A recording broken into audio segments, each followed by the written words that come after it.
El viernes del cuarto domingo del tiempo ordinario, el evangelio que toca es el de Marcos 6, 14 al 29. En aquel tiempo, como la fama de Jesús se había extendido, el rey Herodes oyó hablar de él. Unos decían, Juan Bautista ha resucitado y por eso los poderes actúan en él. Otros decían, es Elías. Otros, es un profeta como los antiguos. Herodes al oírlo decía, es Juan, a quien yo decapité y que ha resucitado. Es que Herodes había mandado prender a Juan y lo había metido en la cárcel encadenado. El motivo era que Herodes se había casado con Herodías, mujer de su hermano Filipo, y Juan le decía que no le era lícito tener la mujer de su hermano. Herodías aborrecía a Juan y quería quitarlo de en medio, y no acababa de conseguirlo porque Herodes respetaba a Juan, sabiendo que era un hombre honrado y santo, y lo defendía. Cuando lo escuchaba, quedaba desconcertado, y lo escuchaba con gusto. La ocasión llegó cuando Herodes, por su cumpleaños, dio un banquete a sus magnates, a sus oficiales y a la gente principal de Galilea. La hija de Herodías entró y danzó, gustando mucho a Herodes y a los convidados. El rey le dijo a la joven, pídeme lo que quieras, que te lo doy. Y le juró, te daré lo que me pidas, aunque sea la mitad de mi reino. Ella salió a preguntarle a su madre, ¿qué le pido? La madre le contestó, la cabeza de Juan el Bautista. Entró ella enseguida, a toda prisa, se acercó al rey y le pidió, quiero que ahora mismo me des en una bandeja la cabeza de Juan el Bautista. El rey se puso muy triste, pero por el juramento y los convidados no quiso desairarla, y enseguida le mandó un verdugo que trajese la cabeza de Juan. Fue, lo decapitó en la cárcel, y trajo la cabeza en una bandeja y se la entregó a la joven.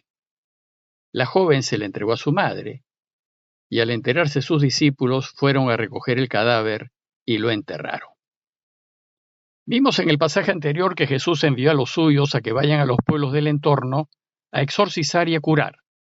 Y hoy Marcos nos presenta la muerte de Juan el Bautista. Marcos ubica este relato en un espacio temporal que tiene lugar entre la partida de los discípulos de Jesús y su regreso, en el momento en que Jesús se quedó solo. Dice el texto que la fama de Jesús se había extendido y el rey Herodes oyó hablar de él. Unos decían, Juan Bautista ha resucitado y por eso los poderes actúan en él. Otros decían, es Elías, y otros, es un profeta como los antiguos. Según el texto, la actividad de Jesús llegó a oídos de Herodes, que era rey de Galilea, el territorio en donde se movía el Señor. Se enteró el rey Herodes, dice, de lo que la gente comentaba. Esta atribuía el poder de Jesús a dos personajes célebres. Algunos decían, es Juan el Bautista que ha resucitado entre los muertos, y otros decían, es Elías, que ha vuelto, pues según la tradición judía, él nunca murió. Entonces dice el texto que Herodes, al oír lo que se decía, dijo, es Juan, a quien yo decapité, que ha resucitado. Pensar que Jesús es Juan, que había resucitado, nos revela un cierto sentimiento de culpa que persiguió a Herodes por haber hecho asesinar injustamente a Juan. Y entonces Marcos aprovecha la ocasión para contarnos del martirio del Bautista. Sucedió que el rey había tomado prisionero a Juan y lo había hecho encadenar por causa de Herodías. Herodías era mujer de su medio hermano Filipo y además sobrina carnal de Herodes. Bueno, pues ella había dejado a su marido, a su tío Filipo, y se había ido a vivir con su cuñado, que era también su tío, el rey Herodes Antipas. Y por tener a su sobrina Herodías, Herodes había rechazado a su mujer legítima, la hija del rey Aretas IV, lo que le valió más tarde ser invadido por Aretas. Y solo la intervención de Roma impidió la derrota total de Herodes. Bueno, pues lo de Herodes y Herodías, a ojos vista, era un escándalo público. Y Juan tenía una conciencia formada y tenía ante los ojos siempre a Dios y lo correcto. Entonces denunció abiertamente el hecho. Y le decía directamente al rey que no le estaba permitido tener a la mujer de su hermano. Por su parte, Herodías era una mujer de una ambición desmedida. Solo le importaba la riqueza y el poder, y era tal su ambición que para conseguir riquezas y poder no le importaba venderse, ni le importaba traicionar a quienes se le oponían. Para ella, todo valía.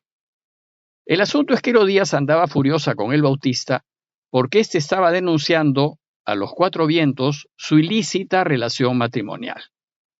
Dice el texto que Herodías aborrecía a Juan y quería quitarlo de en medio.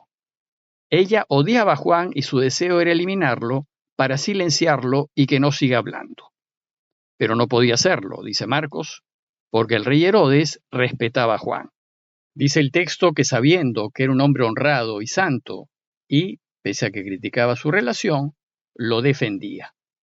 Además nos dice Marcos que aunque el discurso de Juan lo confundía, cuando lo escuchaba quedaba desconcertado, pero lo escuchaba con gusto.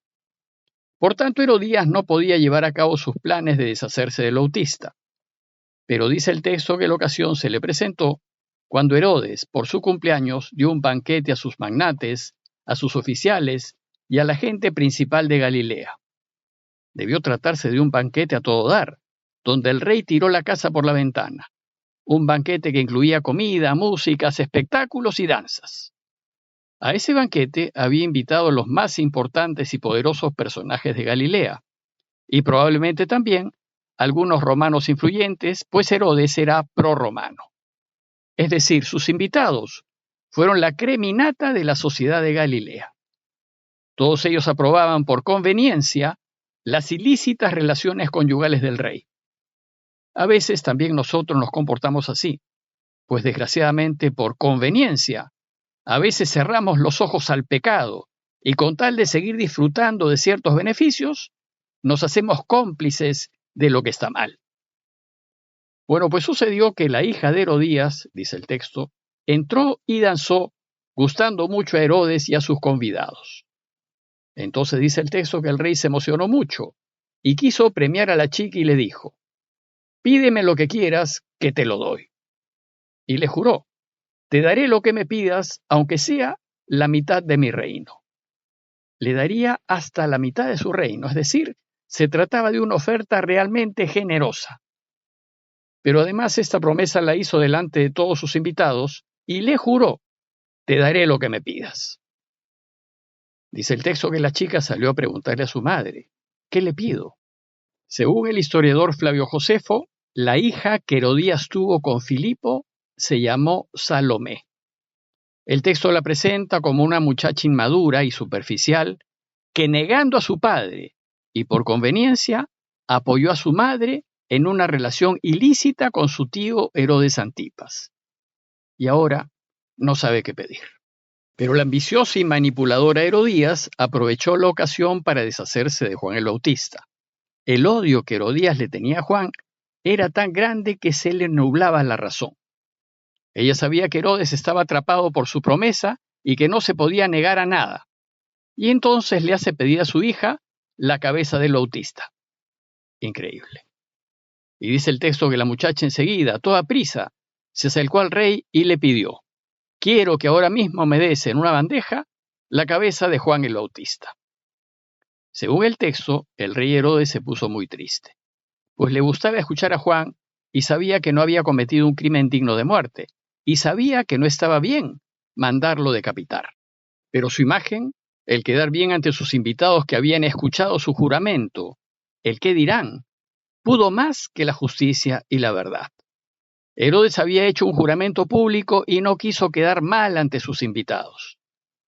La verdad es que Herodes no era un hombre libre, estaba atado al qué dirán. No era capaz de poner la justicia por delante de su imagen.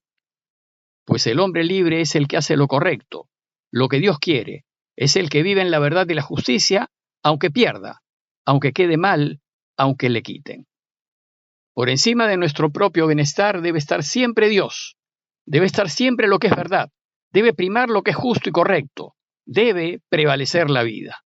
Entonces, como Herodes era un hombre esclavizado a su imagen, a sus riquezas y a su poder, ordenó a un verdugo que le trajese la cabeza de Juan.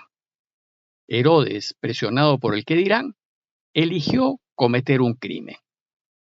Entonces el verdugo fue, dice el texto, lo decapitó en la cárcel, trajo la cabeza en una bandeja y se la entregó a la joven, y la joven se la entregó a su madre. El texto nos describe una imagen macabra. Salomé recibe en una bandeja el premio por su buen baile, la cabeza del bautista. Y sin saber qué hacer con ella, se la entregó a su madre, y así ésta consumó su venganza. Pero por el capricho de su madre perdió la posibilidad de tener hasta la mitad del reino de Herodes. Sin embargo, siempre el mal proceder solo lleva a la perdición y a la desgracia. Más tarde, el nuevo emperador Calígula le negó a Herodes Antipas el título de rey de Galilea y se la dio a su amigo Agripa, que era sobrino de Herodes y hermano de Herodías. Y acusado por Agripa de complot contra el imperio, Herodes y su mujer Herodías lo perdieron todo y fueron desterrados a Lión, donde murieron en total desgracia. Por su parte, Juan fue una víctima inocente que cayó atrapado por los caprichos del poder. Esto es lo que suele pasar con los que siguen el camino de Jesús. Dice el texto que al enterarse sus discípulos fueron a recoger el cadáver y lo enterraron. El evangelista Mateo 14:1-12 nos dice que los discípulos de Juan se lo fueron a contar a Jesús y que éste, al escuchar la noticia, se retiró para estar a solas. A manera de conclusión, los invito a reflexionar en 2 puntos. Primero, considerar que si somos discípulos de Jesús, no podemos estar de acuerdo con ningún tipo de pecado. No podemos hacernos cómplices del engaño, del robo, de la corrupción, de la injusticia, de lo que está mal. De ninguna manera podemos apoyar la maldad, aunque no ganemos, incluso aunque perdamos. Y segundo, nuestro deber como cristianos es oponernos a todo mal y denunciarlo, aunque ello signifique que tendremos dificultades que nos pueden quitar y que nos pueden hasta matar. Pidámosle pues a Dios que nos dé la fuerza necesaria para ponernos siempre de su lado, aunque ello signifique sufrir el rechazo hasta de nuestra propia familia y amigos.